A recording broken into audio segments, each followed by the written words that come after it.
राधे मोहन अपने पूजा कक्षा में दीपक धूप जलाकर शिव आराधना में बैठे हैं। शरीर पर हरे किनारे वाले भगवा रंग की धोती है। गले में 108 रुद्राक्ष की माला है जिसे वे पूजा के समय धारण करते हैं। 6 लड़ी जनेऊ उनके पीठ पर साफ नजर आती है। लंबे चौड़े शरीर वाले राधे मोहन का बलिष्ठ शरीर गौर वर्ण बहुत आकर्षक लगता है। बालों से भरपूर उसका चौड़ा सीना व मजबूत कंधे इस बात की परिचयत है कि वे अपने नियम धर्म से व्यायाम व योग साधना करते हैं। उनकी घनी दाढ़ी मूंछ गोरे चेहरे पर बहुत ही सुंदर लगती है। चौड़े माथे पर चंदन का लेप, उनकी बड़ी बड़ी हीरे सी चमकती आंखें किसी के मन में भी उनके लिए सम्मान का भाव पैदा करती है। हर किसी की हिम्मत नहीं होती जो उनसे नजरें मिला दे। उसका सबसे बड़ा कारण तो उनका रोबीला व्यक्तित्व है और दूसरा उनका दिल्ली पुलिस में दरोगा के पद पर होना। उनके इस अगाध श्रद्धा को देखकर कोई भी नहीं सोच सकता कि यह इतना बड़ा भक्त आदमी अपराधियों के लिए काल बनकर टूटता है। भगवान शिव के लिए उनके मन में अटूट श्रद्धा है।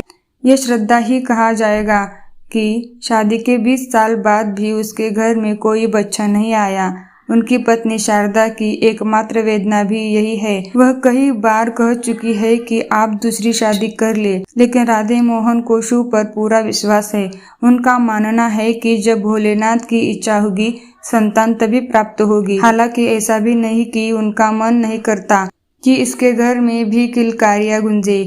वह जब भी किसी पुरुष को अपने बच्चे के साथ खेलते हुए देखता है तो कुछ पल के लिए ठिठक जाता है। मन में एक हुक सी उठती है।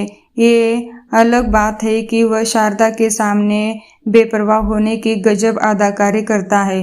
राधे मोहन की नजरें कभी कभी घड़ी की तरफ चली जाती है, लेकिन वह शिव स्रोत पूरा करके ही उठेगा। यह उसका पूरा नियम है। वह सस्वर शिव स्रोत कर रहा है। कमरे में घंटी की टन टन टन की आवाज बहुत ही मधुर लग रही है।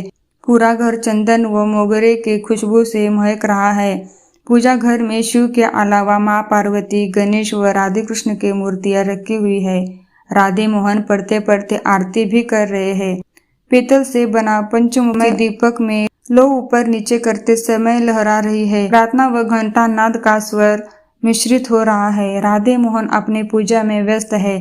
शारदा ने आलू के पराठे के लिए सामग्री तैयार कर रखी है। वह बार बार पूजा घर की तरफ नजर उठाकर देख लेती है। ऐसा इसलिए क्योंकि आज राधे मोहन थोड़ा देर से जगे थे।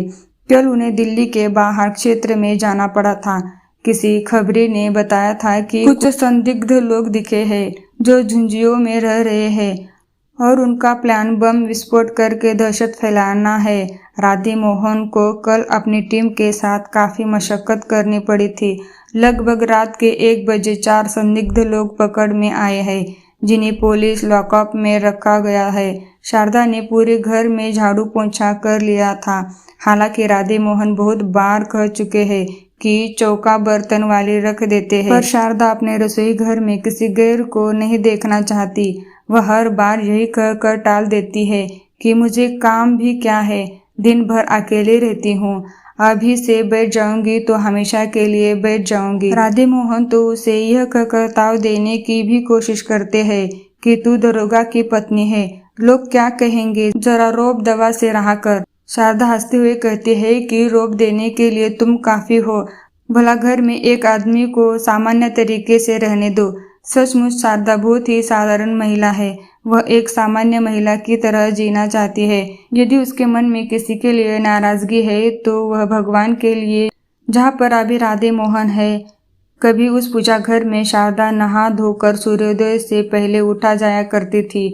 पूजा घर की साफ सफाई हर रोज करना, ताजे ताजे गेंदे चमेली के फूल चुनना और बड़ी श्रद्धा से भगवान के चरणों में चढ़ाना, उसके लिए रोज फूल माला बनाना, पूजा के लिए प्रसाद तैयार करना, सारे काम वह खुद कर लेती थी और वो भी सूर्योदय से पहले। पूजा के बाद वह राधे मोहन को चाय पिलाती और फिर उसके लिए नाश्ता तैयार करती।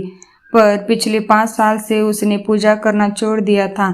ईश्वर से उसका विश्वास उठ ही गया था। उसका मानना था कि ईश्वर तो सबकी सुनता है, फिर मेरी क्यों नहीं, बस एक औलाद ही तो मांगी थी। इसके लिए कितने जप तप व्रत किए, पर जब डॉक्टर ने साफ साफ कह दिया कि शारदा माँ नहीं बन सकती तो उसका हृदय खंड खंड करके टूट गया। बहुत दिनों तक रोती रही। दुनिया का सबसे बड़ा सुख माँ बनने से वह वंचित रह गई थी। उसका हृदय ईश्वर के प्रति पत्थर सा हो गया था। लेकिन राधे मोहन ने तब से पूजा की जिम्मेदारी संभाली थी। उसका अभी भी विश्वास बना हुआ था। हालांकि उसको भी पूजा करते करते लंबा समय हो गया था, लेकिन पूजा को उसने अपनी दिनचर्या में शामिल कर लिया था। शायद वह अब यह भी भूल चुका था कि भगवान की पूजा की शुरुआत उसने किस उद्देश्य की थी। बस अब कई मांग उसकी भोलेनाथ से नहीं थी। वह निर्विकार होकर भोलेनाथ की पूजा किया करता था। शारदा ने देखा राधे मोहन पूजा घर से बाहर निकल रहा है। राधे मोहन पूरे घर में पूजा की आरती घुमा रहा था। शारदा रसोई से बोली, मैं नाश्ता तैयार कर रही हूँ, आप डाइनिंग पर बैठो। क्या बना रही हो? राधे मोहन आरती घुमाते ही बोला, शिव शिव शिव, तुम्हारा फेवरेट आहो पराठे। बोल तो ऐसे रही हो जैसे पहली बार खा रहे होंगे। पता नहीं क्यों मुझे आलू के पराठे बहुत पसंद है, और खासकर तुम्हारे हाथ के। माँ के हाथ के पराठों की तो बात ही कुछ और थी। 50 बार सुन चुकी हूँ। पता नहीं तुम ये बात क्यों भूल जाते हो कि अपने बगीचे के आलू के पराठे बनाती थी, बिना खाद दवाई वाले शुद्ध आलू से। और फिर गांव का तो पानी भी स्वादिष्ट होता है, एकदम मीठा। हाँ ये तो है, बचपन का वह स्वाद आज तक जुबान पर चढ़ा हुआ है। पराठे ला रही हूँ। क्यों यह नंग धड़ंग बदन पसंद नहीं है, या दिल में कुछ कुछ होता है? राधे मोहन जोर से हंसते हुए बोला। वह अपनी पैंट चढ़ा रहा था। हे भगवान, न जाने कब बड़े होंगे, जब देखो बच्चों जैसी हरकत।